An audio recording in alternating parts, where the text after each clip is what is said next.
Hello, hi, good evening everyone. Hoping all of you are doing well. I'm again here for another different session where we'll talk about how to actually prepare for NET and JRF. क्या आपका उसमें strategy रहना चाहिए, क्या approach रहना चाहिए, और क्या आप जो है सिर्फ लास्ट के 2 महीने पढ़ लोगे तो काम हो जाएगा या नहीं होगा. So will talk about all those levels. Will talk about two kind of students. एक जो बिल्कुल बिगिनर हैं, जो बिल्कुल अपनी नेट की तैयारी इस बार शुरू कर रहे हो डिसम्बर अटेम्प्ट के लिए, और एक ये जो ऑलरेडी नेट कर चुके हैं, now they are aiming for JRF. So that is like advanced students. एक बिगिनर हो गया, एक एडवांस हो गया, उनको लेके हम बात करेंगे. अगर आप सेशन पे पहली बार आए हैं, so let me tell you, I am Aditi and I take UGC NET English paper 2 classes, जो कि आपको यूट्यूब पे देखने को मिलती है हर रोज 5 बजे in the evening slot of course. And I also take paper 1 classes which is for teaching aptitude, जो कि 12 PM होती है दोपहर में. तो ये 2 हमारी क्लासेस हैं. एंड काफ़ी ही जल्दी हम लेकर आ रहे हैं नया बैच भी, विच इज़ दिसंबर 2024 बैच के लिए क्लासेस जल्दी ही शुरू हो जाएंगी. We are not delaying it because अभी जून का एग्जाम है, 2 महीने बाद है. बट आई फील कि जो दिसंबर के स्टूडेंट्स हैं, वो जो उस पर्सपेक्टिव से तैयारी कर रहे हैं, उन्होंने ऑफकोर्स जून वाला पेपर शायद नहीं भरा होगा, और हमारा फॉर्म फिलिंग भी अभी नहीं ओपन अप होगा दोबारा. तो दिसंबर को ही टारगेट करो और अपनी जो तैयारी है right from the basic, right from foundation करो. हम यहाँ पे 2 गलती कर देते हैं. आप में से और बहुत बच्चे होंगे जिन्होंने जून के लिए अटेम्प्ट किया, बट उनका मेन टारगेट दिसंबर था. So let's say they didn't entirely read in all 3 months, but they are planning to read in those 2 months. ठीक है, आप बिल्कुल कर सकते हो, बट आप ये बोल रहे हो कि 2 महीने में आप जो है राइट फ्रॉम द बेसिक आप सब कवर कर लोगे. So that would be a lot. अगर आप बहुत ही तेजस्वी हो और बहुत ही अच्छे से सेल्फ स्टडी करना जानते हो, आपके पास राइट अप्रोच है, राइट मटेरियल है, शॉर्टलिस्टेड स्टफ है, तो may we can do that. But अगर आप बिल्कुल बिगिनर हो, राइट फ्रॉम द स्क्रैच, आपको एक सर्टेन गाइडेंस की भी जरूरत है. उस वक्त पर आपने ताज़ा अपना MA किया है, and also there are students who have not really taken that hold and grip in your undergrad and postgrad. वो लोग भी नेट के लिए अपीयर करते हैं फॉर द इंग्लिश, तो उनको क्या अप्रोच फॉलो करनी चाहिए, राइट फ्रॉम द स्क्रैच तैयारी कैसे करते हैं, आज हम उसके बारे में बात करेंगे. क्या क्या चीज़ें आपको ध्यान में रखनी होती है. End of course will also talk about the students who have appeared for JRF this time. तो ये टॉप सिलेक्शन 100 का इस बार मिशन है कि एटलीस्ट हम 100 बच्चे एनरोल करें जो बिल्कुल JRF के लिए एम कर रहे हैं, एनरोल करना चाह रहे हैं. एंड बिल्कुल ऐसे मत आना कि आपको सिर्फ मिनिमम स्कोर के लिए पेपर क्लियर करना है. This 100 candidates selection is not for that. बाकी ज़्यादा और आपको इन्फॉर्मेशन चाहिए, कुछ डाउट है, क्लैरिफाई करना है, तो आप नंबर पे कॉल कर सकते हो, ऐप रजिस्टर कर लो, वहाँ पे भी आपके डाउट्स क्लियर हो जाएंगे. ठीक है, these are all the details apart of course from the live video course. इसके अलावा आपको ये सब जो है दिया जाएगा along with previous year questions will solve, and you know कि how previous year questions are helpful. ये सब हम बाद में बात करेंगे. पहले हम जो अप्रोच की बात कर रहे हैं वो बात करते हैं. If you haven't joined the channel and if you want to, you can do so. ये आपका लिंक है, यहाँ से आप ज्वाइन कर सकते हो चैनल को. अब बात करते हैं दिसंबर 2024. किस चीज़ को ध्यान में रखना होता है, क्या क्या चीज़ों की ज़रूरत है. सबसे पहला, एज अ बिगिनर मैं बात करती हूँ, एडवांस लेवल की भी बात करेंगे थोड़ा लेट से, क्योंकि उन्होंने नेट तो क्लियर कर ही लिया है. As a beginner I would say कि हम ना काफ़ी चीज़ों में बहुत ही डगमगाए हुए होते हैं, बहुत ही बिखरे से होते हैं. अलाइन करने के लिए हमें गाइडेंस की ज़रूरत होती है, एक सर्टेन अप्रोच की ज़रूरत होती है. सबसे पहला तो हम काफ़ी कन्फ्यूज रहते हैं. Confuse in the sense from where to start ही अपने आप में जो है एक सबसे बड़ा क्वेश्चन मार्क है. हमें यही नहीं पता है, क्योंकि वास्ट है सिलेबस इतना, और बाकी हमने इधर से उधर से कुछ ना कुछ सुना भी होता है. So we don't exactly know from where to actually start our preparation. तो इसके लिए आपको एक सर्टेन गाइडेंस और स्ट्रैटेजी की जरूरत है, अगर आपके पास नहीं है. दूसरा, हमें एक दिमाग में ये भी होता है कि स्पेशली फॉर दो स्टूडेंट्स की we are not well enough because we didn't do enough in our undergrad and post grad. So would we be able to score much, would we be able to clear our NET with good score and JRF. तो वो जो competition का factor है वो भी आपके दिमाग में रहता है. ये इसलिए भी रहता है कि अरे अब तो PhD रिसर्च के लिए भी इंक्लूड हो गया है, तो फिर मैं तो बिल्कुल बिगिनर हूँ, क्या मैं कर पाऊंगा या कर पाऊंगी. इन सब के ये जितने आपके मल्टीपल थॉट्स हैं ना, एक बार इनको साइड में रख दो. क्यों? क्योंकि क्या ज़रूरत होती है आपको, नेट के एग्जाम में कोई भी क्लियर कर सकता है अगर आपका इंटेंट क्लियर है. आपका इंटेंट क्लियर है, you have a certain goal, mission, target. Your goal and aim is not just about clearing NET and JRF, but what exactly you want to do in this field. आप क्यों ये चीज़ कर रहे हो, वो जो क्यों वाला फैक्टर है ना, वो आपको पता होना चाहिए. तो फिर कैसे करना है वो ऑटोमेटिक हो जाता है with a certain approach and guidance. But अपना जो इनर कोर है उसमें क्लैरिटी की बहुत ज़रूरत है. आपके जो मल्टीपल थॉट्स हैं उनको साइड में करने की बहुत ज़रूरत है कि उनको आप क्लियर कर दो. ये नहीं कि बस साइड में रख के फेंक दिया, वो फिर से वापस उठ उठ के आपके पास सवाल आते रहेंगे। तो एक के बारे में इनको क्लियर करो with your right intent, action and goal, mission and target. ठीक है, अब स्टार्ट कैसे करनी होती है तैयारी। आपके पास सिलेबस है, आपके पास 10 यूनिट्स हैं फॉर पेपर 2, पेपर 1 के पास भी आपकी जो है 10 यूनिट्स हैं, 50 क्वेश्चन आते हैं, पेपर 2 से आपके 100 क्वेश्चन आते हैं, इन ऑल आपका 300 मार्क का हो गया। अब कंप्लीट सिलेबस की मैं बात करूँ, सिलेबस बहुत वास्ट है, कैसे हम फॉलो करें, किस पैटर्न से करें, क्या मैं जो है मॉडर्न पीरियड से बहुत कुछ आता है ब्रिटिश लिटरेचर में, तो क्या मैं पहले वही कवर कर लूँ, ये सब चीज़ें नहीं करनी होती है। सबसे पहले it's not just about covering the entire syllabus but the way how you are doing it, वो मैटर करता है। जो हाउ है, एक स्मार्ट स्टडी है, वो बहुत आपको यहाँ पे काम देती है। यहाँ पे आप राइट फ्रॉम दी बेसिक्स, अगर मैं एडवांस वाले बच्चे की बात करती हूँ तो बेसिक्स फाउंडेशन आपको बिल्ड करना बहुत ज़रूरी है कि आप जो है राइट फ्रॉम द बेसिक उस चीज़ की तैयारी करो। तो अगर हम यहाँ पे बहुत अच्छे से समझना चाहें ना, आज मेरा एक मेन गोल यही है कि जो जो आपको दिक्कतें आती है वो मैं सब क्लियर कर दूँ। सबसे पहले आप हो बिगिनर जो नेट और जेआरएफ के लिए एम कर रहे हैं, सबसे पहला जो होता है कि आपके जो बेसिक्स हैं वो क्लियर हो, आपका जो फाउंडेशन है for the entire English literature along with the other literatures that we have in our exam, Indian, American, Australian, third world, South African, post colonial, सिर्फ ब्रिटिश लिटरेचर ही कवर नहीं करना होता है। ऑब्वियसली वो आपका मेन प्रायोरिटी होना चाहिए along with unit 7, 8 and 9 which are cultural studies, literary theory and criticism. पर जो बाकी और भी हमारे लिटरेचर है उन पर भी हमें ध्यान करना है। तो हम इतने जो महीने हैं, हमारे पास कितने महीने हैं, पहला एक बिगिनर के पास अगर वो अब से तैयारी करना शुरू कर देगा तो उसके पास अप्रॉक्स हमारे 5 मंथ्स है। बहुत कुछ कर सकते हो आप इन 5 महीने में, अपना जेआरएफ तक भी लेकर आ सकते हो even if you are a beginner. And I am not just saying this for the sake of it but I am actually saying this, और मैं ये चीज़ काफ़ी मानती भी हूँ। बेसिक और फाउंडेशन, इसके लिए आपके पास एक अप्रोच की बहुत ज़रूरत है कि आप किस पैटर्न से फॉलो करोगे। होता क्या है, हम जो हमारे इनिशियल के डेज है वो हम ना वेस्ट कर देते हैं रादर दैन इन्वेस्ट। आपको कहाँ पे ध्यान देना है कि आप वो टाइम पीरियड इन्वेस्ट कर रहे हो। And by that what I mean is कि स्टार्टिंग के डेज हमें एक तो मटीरियल नहीं पता होता, गाइडेंस नहीं होता, हम इधर उधर जो है हाथ पैर मारते रहते हैं कि हम क्या पढ़े कैसे पढ़े। जब तक एक राइट अप्रोच पता लगती है कि ठीक है मुझे क्रोनोलॉजिकल ऑर्डर फॉलो करना चाहिए था, मुझे प्रीवियस से क्वेश्चंस करने चाहिए थे ताकि मुझे जो पेपर का ट्रेंड है, पैटर्न है, वो समझ आ जाए। और ये किसी भी एग्जाम के लिए फॉलो होती है ये चीज़, है ना। तो अगर किसी बच्चे को ये सब चीज़ें पता है तो उसके लिए वो इनिशियल डेज ना काफ़ी इन्वेस्टमेंट वाला काम करते हैं कि उन्होंने वो टाइम अच्छा खासा इन्वेस्ट किया है, उन्हें अब ना बार बार भागना नहीं पड़ेगा मटीरियल्स को शॉर्टलिस्ट करने के लिए, अपने एजुकेटर्स रिसोर्सेज को शॉर्टलिस्ट करने के लिए। हमेशा वो चीज़ स्टार्टिंग के डेज में करनी चाहिए। अगर आपने अभी तक नहीं करी है तो शुरू का जो 1 हफ्ता है, 2 हफ्ता है, इन चीज़ों में ले लो कि आप हर यूनिट का मटेरियल जो है अपने पास इकट्ठा कर रहे हो, या फिर मान लो आप ब्रिटिश लिटरेचर साथ में एक और लिटरेचर की तैयारी शुरू कर रहे हो, तो दोनों का मटेरियल शॉर्टलिस्टेड होना चाहिए। ऑब्वियसली आप उसको सिर्फ शॉर्टलिस्ट करके रख सकते हो, आप ठान ही नहीं लोगे कि बस यही मटेरियल है जो मुझे करना है। जैसे जैसे तैयारी आगे बढ़ाते रहोगे आपको और चीज़ों का पता लगता रहेगा। एक राइट मटेरियल का होना बहुत ज़रूरी है। आप किस चीज़ को फॉलो कर रहे हो वो सही चीज़ होना ज़रूरी है। पता लग रहा है कि एग्जाम पैटर्न कुछ और कहता है, आप जो है सिर्फ प्ले की समरीज करते जा रहे हो, बट कि आपको उनमें से करना क्या क्या था, important lines, important characters, 1-2 liners summary. So it wasn't exactly just about the summaries, पर आपको उनमें से मेन एरियाज ढूंढने थे। ये सब का पता लगेगा जब आप प्रीवियस ईयर क्वेश्चंस देखोगे। एक बार क्वेश्चंस पेपर्स देखना बहुत जरूरी है। वो जो 2 हफ्ते हैं उनमें आप क्या कर सकते हो, लास्ट के 2 to 4 ईयर्स के, 2 to 3 ईयर्स के पेपर जो है एक रिविजिट कर सकते हो, देख सकते हो किस तरीके के क्वेश्चंस एग्जैक्टली आते हैं, because you not entirely be new to it. अगर आपने अपना अंडरग्रेड पोस्ट ग्रेड इससे किया है और आप सोच रहे हो नेट का एग्जाम दोगे तो प्रीवियस ईयर क्वेश्चंस देख के आपको काफी अंदाजा लग जाएगा। मेन एक जो टारगेट होता है एज अ बिगिनर वो होता है कि आप जो अपनी डेली रिविजन है वो जरूर करो।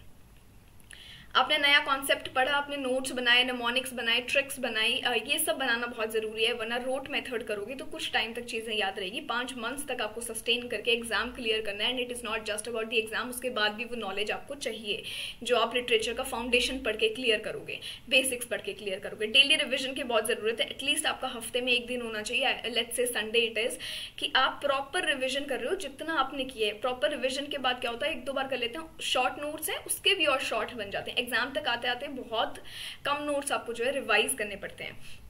अब तैयारी कैसे करनी है, हमेशा कोशिश करो कि क्रोनोलॉजिकल ऑर्डर फॉलो कर रहे हो।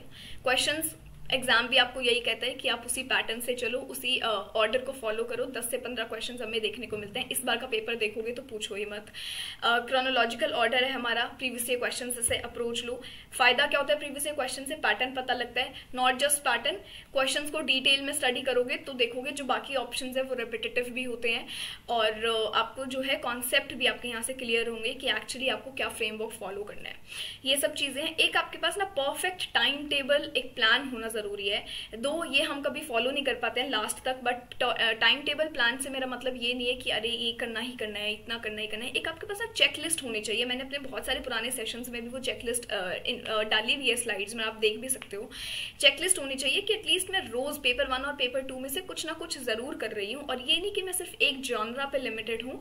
मान लो मैं पेपर 1 से रोज DI सॉल्व कर रही हूँ 15-20 मिनट का अपना टाइमर लगा के, चेकलिस्ट टिक किया।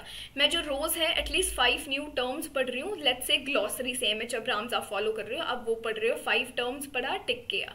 मैं कोई नया मूवमेंट पढ़ रही हूँ, आपने कोई हार्लेम रेनेसां पढ़ा, ब्लैक आर्ट्स मूवमेंट पढ़ा, कुछ नया एक कॉन्सेप्ट, नया टर्म, हेजेमनी क्या होता है, इंटरपेलेशन क्या होता है, अल्थ्यूजर ने क्या बोला, मार्क्सिज्म क्या बोलते हैं, व्हाट एग्जैक्टली डज मार्क्सिस्ट से, तो जो भी एक फ्रेमवर्क है आपका, शीनू आशबे का क्यों काफी इंपॉर्टेंट है, ऐसे ऐसे कुछ क्वेश्चंस जो हैं आपको खुद से पुटअप करने हैं जैसे जैसे हम हमारी तैयारी करते हैं। नया एक कॉन्सेप्ट आपको जरूर पढ़ना है।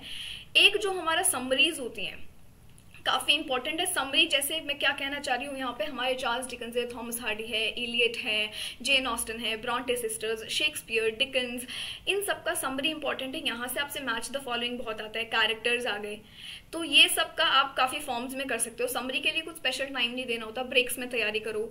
अपने अभी ब्रिटिश लिटरेचर का कोई एक पर्टिकुलर जॉनरा पढ़ा, मोनोटोनस हो गया, आपको ब्रेक चाहिए, ब्रेक में यूट्यूब पे जाकर कोई समरी देख लो, एनिमे वीडियो के थ्रू देख लो, याद भी रहेगा, फटाफट फिर नोट्स में लिख लो, कैरेक्टर्स ये हैं, ये इंपॉर्टेंट है, ओलिवर ट्विस्ट पढ़ा, इसमें से ये लॉ का रेफरेंस था, इस तरीके से नोट्स बनाओ। So as a beginner your routine would be consistent and it would not be monotonous. आप काफी एंगेज्ड रहोगे उस रूटीन में, काफी एंटरटेनिंग रहेगा वो आपके लिए, क्योंकि हमें सर्वाइव करना है for the period of 5 months और हमें एग्जाम तक बैठना है। तो वो एग्जॉशन जो है, एग्जॉस्ट नहीं रहना है, वो पीरियड हमें हमारा कम करना है ताकि हम थोड़ा सा अपना स्केड्यूल है उसे एंटरटेनिंग बना सकें। ये सब चीजें हैं जो हम एज अ बिगिनर फॉलो कर सकते हैं कि आप बिल्कुल शॉर्टकट्स पे मत जाओ कि अरे मैं 2 महीने में सब कर लूंगा, मैं क्या कर लूंगी। आप जो है शॉर्टकट्स बिल्कुल अपनाओ, but in the form of smart tricks, in the form of mnemonics, कि आपको क्या क्या चीजें किस किस तरीके से करनी है, कि एक ही दिन में आप मल्टीप्लिसिटी लेकर आ रहे हो, इतने सारे कॉन्सेप्ट कर रहे हो, कि मैंने DI भी करा, मैंने पेपर 1 से जो है 2 यूनिट्स को इकट्ठे लेकर चला करूँ, कि पेपर 1 से मैंने एक थ्योरेटिकल यूनिट उठाई और एक मैंने प्रैक्टिकल यूनिट उठाई। मैंने मान लो DI सॉल्व कर रही हूँ, साथ में मैं कुछ रिसर्च देख रही हूँ, या मैं हायर एजुकेशन के कुछ टर्म्स कर रही हूँ डेली बेसिस पे। तो ये चीजें आप फॉलो कर सकते हो। सेम विद आर पेपर 2 कि आपने 2 पैटर्न्स उठा लिए। एक आपने उठा लिया इजी इंडियन लिटरेचर, क्योंकि वहाँ पे होराइजन ज्यादा है, वो कवर करना है, और ब्रिटिश लिटरेचर में डेप्थ ज्यादा चाहिए, और ब्रिटिश लिटरेचर साथ साथ उठा लिया, तो वो चीजें काफी हेल्प करती है। Now coming to the advance level, उसके बाद हम एग्जैक्टली बात करेंगे कि अगर आप सेल्फ स्टडी वाले हो सो परफेक्ट, गुड, अपने हिसाब से करना है, आपको पता है राइट मटेरियल, राइट अप्रोच, बिल्कुल आप कर सकते हो। यूट्यूब पे बहुत मटेरियल अवेलेबल है। अगर आप ऐसे हो कि मैम नहीं है, हमें तो ऐसा कोई चाहिए कि हमें साथ साथ कराए, कितना कितना कराना है, not entirely spoon feeding, but yes you want someone to have, कि कोई आपके साथ रहे और हम जो है साथ साथ मिलकर यूनिट्स डिस्कस करें, पढ़ें, तो उसके लिए हमारे पास भी कोर्स है। अभी अपना लॉन्च होगा, कल ओरिएंटेशन है, ओरिएंटेशन सबके लिए फ्री है, ये मैं मेंशन कर देती हूँ, ओरिएंटेशन है और आप बिल्कुल यहाँ पे आ सकते हो। 7 PM कल आपको देखने को मिलेगा। ये बस आपको ऐप इंस्टॉल करके रखना है, वहां पे आपको ये देखने को मिलेगा। ठीक है, मैं एक बार थोड़ा सा कंफर्म भी कर लेती हूँ। ठीक है, अब हम बात करते हैं उन बच्चों की जो एडवांस लेवल पे बात कर रही हूं मैं, उनको क्या करना होता है। देखो, एडवांस लेवल हो गया जिसका एम ही अब JRF है, क्योंकि नेट उनका हो गया है। अब देखो, मैं ये मान के चल रही हूँ कि यहाँ पे आपके ऑब्वियसली बेसिक्स क्लियर हैं, थ्योरी पार्ट आपका क्लियर है, आपने इन चीजों पे ध्यान दिया तभी आपने नेट क्वालिफाई कर लिया, ऐसे हवा में तो हो नहीं गया है। अब आपको ध्यान क्या देना है कि आप जो एक अप्रोच फॉलो कर रहे हो, is that a right approach? कुछ ना कुछ वहां पे गैप होगा, कुछ ना कुछ कमी होगी जिसको आप साइडलाइन कर रहे हो। बहुत से तरीकों में हो सकती है। पेपर 1 में हो सकता है आप मैथ्स को थोड़ा सा पीछे हटा रहे हो, वहां से आपके जो 4-5 क्वेश्चन है गलत हो रहे हैं। डीआई को छोड़ के भी मैं बात करूं, एवरेज रिलेटेड, P&L, ये सब आता है पेपर 1 से बात करें। पेपर 1 पे या फिर आप ज्यादा जो है टाइम इन्वेस्ट नहीं कर पा रहे हो। पेपर 1 काफी स्कोरिंग यूनिट है, इसको अपना बना लो, काफी आपको हेल्प करेगा जेआरएफ में। अप्रोच पेपर 2 में मैं ये बात करती हूँ, there are certain areas which you feel your that they are boring. जैसे हम एंग्लो सेक्सन नॉर्मन लेते हैं, ग्रेको रोमन लेते हैं, या फिर कुछ और लिटरेचर्स है, पोस्ट कॉलोनियल है, हम ज्यादा कवर नहीं करके जाएंगे, थर्ड वर्ल्ड है, तो वो कुछ एरियाज है जिन पे काम कर सकते हो पेपर 2 में। या आप कुछ एक्सर्प्ट, क्रिटिसिज्म, एसेज जो आपको पढ़ के थोड़ा सा बोरिंग लगता है इसलिए आपने छोड़ दिए थे, उनको अब वक्त आ गया for JRF. If you are aiming for JRF, सही से आप पढ़ना चाह रहे हो तो आप पेपर 2 में वो अप्रोच फॉलो करो। थोड़ा सा फोकस्ड रहो। यहाँ पे सबसे बड़ा रोल होता है कंसिस्टेंसी का। ठीक है, जो बिगिनर वाला बच्चा है, एज अ बिगिनर आपने भी जो है कंसिस्टेंसी मेंटेन करी है, बिकॉज एट द एंड आपके पास कोई ऑप्शन नहीं है। पेपर 2 अब एडवांस लेवल पे क्या होता है, जो जीआरएफ के लिए एम कर रहा है कि उसे वो थोड़ा सा ओवर कॉन्फिडेंट हो जाता है, क्योंकि थ्योरी करा हुआ है, नोट्स बने हैं, तो हम सिर्फ ना स्किम करते रहते हैं, फ्लिप करते रहते हैं। बट वो फ्लिप करने में हम काफी इंपॉर्टेंट चीजें भूल जाते हैं, या हम पढ़ते ही नहीं है ये सोचकर कि ये तो हमें आता है। बट कभी कभी वो बेसिक्स ही हमारे जो एग्जाम में है वो हमारा गलत पार्ट बन जाता है, वो हमारा नेगेटिव बन जाता है कि हमें जीआरएफ मिलने में आसानी नहीं रहती है। वो बेसिक्स से ही अपनी तैयारी जो है, रिविजन जो है जरूर किया करो। कंसिस्टेंसी मेंटेन करो कि ये नहीं कि हफ्ते में 3 दिन पढ़ा, क्योंकि जेआरएफ ही तो लेना है, बाकी दिन कुछ नहीं पढ़ा। वीकेंड पे भी कुछ नया पढ़ने की कोशिश किया करो। यहाँ पे एडवांस लेवल, जेआरएफ लेवल पे आपको सबसे ज्यादा एम कहाँ पे करना होता है, आपके प्रीवियस ईयर क्वेश्चंस पे। जितना सॉल्व कर सकते हो उतने सॉल्व करो। मैं तो बोलती हूँ राइट फ्रॉम द स्टार्ट आप सॉल्व करो। बिल्कुल दिसंबर 2023, जून 2024 से शुरू हो जाओ और फिर उस ऑर्डर में आप बिल्कुल पैटर्न फॉलो करो। प्रीवियस ईयर क्वेश्चंस करो। सिर्फ क्वेश्चन से आंसर जाने तक ही नहीं होता है। आपको पता है क्वेश्चन कैसे सॉल्व करते हैं, क्या एक सर्टेन हमारा क्राइटेरिया होता है, A B C आंसर है, तो A B D को भी डिटेल में पढ़ना है, उनके भी नोट्स आपके पास होने चाहिए, विकिपीडिया रिसर्च होना चाहिए। प्रीवियस ईयर क्वेश्चन का अप्रोच ये है। क्विजेज हैं आपकी, ब्रेक्स में क्विजेज लगाओ, अपने जो है मॉक टेस्ट करो। प्रैक्टिस यहाँ पे सबसे ज्यादा इंपॉर्टेंट है। जितना खुद को यूज टू कर लोगे, हैबिचुअल बना लोगे खुद को उस एनवायरनमेंट से, काफी ज्यादा आपको हेल्प देता है ये सब, क्योंकि जेआरएफ में आप 1 2 3 नंबर से ही रहते हो, तो वो चीजें ही हमें गेन करनी है, तो वो इन सब से होगा। Of course for JRF level also you need a time table, you need a perfect plan. Time table ये नहीं कि इस दिन इतना करना है, ये होता है there are days where we don't work much और there are days where we work, but at the end balance is the key. आपको वो मेंटेन करके रखना पड़ता है, अपनी कंसिस्टेंसी। प्रैक्टिस बहुत जरूरी है। सिर्फ थ्योरेटिकल सिर्फ पढ़े जा रहे हैं ABCD, हमारा रट्टा लगा रहे हैं और समझ नहीं रहे हैं। समझने के बहुत जरूरी है, via illustrations, pictures, mind mapping, concept mapping, ये सब चीजें अप्लाई किया करो, ताकि ये आपका जो है एम क्लियर हो जाए, आपका जेआरएफ आपके पास आ जाए with in this attempt only, और आपको ज्यादा मेहनत और ना करनी पड़े आगे, एक ही बारी में सब कर लो। Okay, so now coming back to the course, जो हम बात कर रहे हैं उसमें देखो अब आपको क्या मिल रहा है।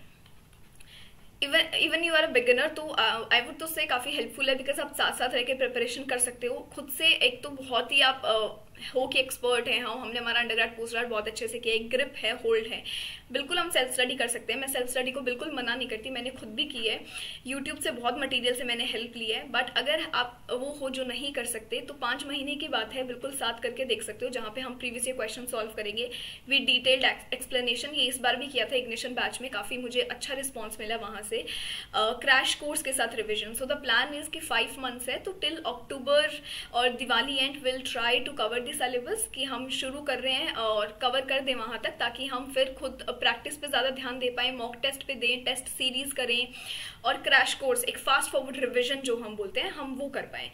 टेस्ट सीरीज है, बिल्कुल interview guidance program, NET is not the end, JRF is not the end. JRF कर रहे हो तो एक मोटिव है वहां जाने का कि हम रिसर्च में जा पाए, तो वो कुछ चीजें भी हम डिस्कस करेंगे। हैंडबुक है, बिल्कुल ये आपको हेल्प करेगी। It won't be in a broad version, पर काफी शॉर्टर वर्जन में रहेगी, कि सिर्फ आपको जो है टेक्स्ट है, उनके नाम, थोड़ा डिटेल्स दिए, इंपॉर्टेंट कैरेक्टर्स मेंशन्ड है। बाकी आपकी जो डेली पीडीएफ्स होंगे वो मैं बोलती हूँ कि काफी हेल्पफुल होगा, डिटेल में होगा। तो आप जरूर अगर आ रहे हो क्लास लेने, तो बिल्कुल रेगुलर बेसिस पे क्लास लेना। इन सबका डिटेल ना आपको कल ओरिएंटेशन सेशन में बहुत अच्छे से मिलेगा। And also there is this new thing that we have come up with, which is weekly planner. ये मैंने तो अपने रूटीन में बहुत फॉलो किया है, और मैं तो अपना पूरा ट्रैकर बनाकर रखती थी। चेकलिस्ट भी आपने मेरी पुरानी वीडियोज में जरूर देखा देखा होगा इफ़ यू नॉट न्यू। तो ये चीज़ इस बार हम कोर्स में ही फॉलो करेंगे इस बार वाले बैच में। तो ये देखते हैं इस बार कैसा रहेगा, आप लोग कितना प्लान करते हो इस चीज़ को। तो ये एक जो आपको ओवरव्यू है ये मैं कल ओरिएंटेशन सेशन में आपको दूंगी। काउंसलिंग सेशन होगा हर 14 दिन में। अब ये ऐसा नहीं है कि सिर्फ हाँ ठीक है कुछ भी just for the sake of it हो गया, बिल्कुल आपका बिल्कुल वीडियो ऑन होकर हम वीडियो लाइव क्लास लेंगे जो बिल्कुल ऑफलाइन एनवायरनमेंट वाला फील देगा। So obviously will have daily classes on an everyday basis, but जो एवरी 14 डेज काउंसलिंग सेशन है, डिस्कशन सेशन है, वो हमारा लाइव होगा। और पर्सनल सपोर्ट ये तो अपने पास हमेशा अवेलेबल ही है, चाहे आप इसमें हैं या यूट्यूब वाले सेशन में हैं। जो भी आपको पूछना है, क्वेरी है, आप सपोर्ट टीम पे कॉल कर सकते हो, और एज एन इंडिविजुअल एडुकेटर से आपको कुछ पूछना है तो आप बिल्कुल कनेक्ट कर सकते हो। टेलीग्राम चैनल है आपके पास, बहुत सारे मीडियम्स है कनेक्ट करने के, तो एज सच कोई प्रॉब्लम आनी चाहिए नहीं।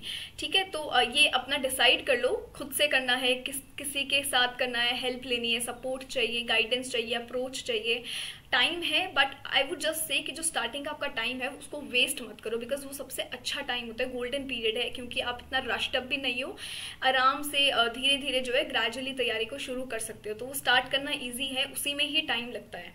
स्टार्ट करना ही बस एक चैलेंजिंग फैक्टर है, एक बार शुरू कर दिया तो फिर सब आसान लगता है। And also this is the Telegram channel, अगर आपको ज्वाइन करना है तो आप बिल्कुल कर सकते हो। कुछ प्रॉब्लम है, डाउट है, कनेक्ट करना है, you can do so. And this was it for today's session. Also I have one question for all of you, let's see how much updated you are. Who won PEN Pinter literary prize 2024? ये किसको मिला है ये आपको comment section में बताना है। So let's see कि सिर्फ just for the sake of books ही आप अपना लिटरेचर पढ़ रहे हैं, या आप थोड़ा सा एक्वेंटेड भी हैं कि आसपास क्या चल रहा है, what's happening around you. let's see, and I really hope that this was a short session और helpful रहा हो आपके लिए, even if you are not looking forward to enroll. ज़रूरी नहीं है सिर्फ मेरे पास ही करना है, कहीं भी कर सकते हो, बट मेन मोटिव आपको होना चाहिए, एक इंटेंट होनी चाहिए कि मुझे ये क्लियर करना ही करना है, बिकॉज मुझे यहाँ जाना है। एक गोल हमेशा सेट करके रखा करो, and take care of your self. Have a good day.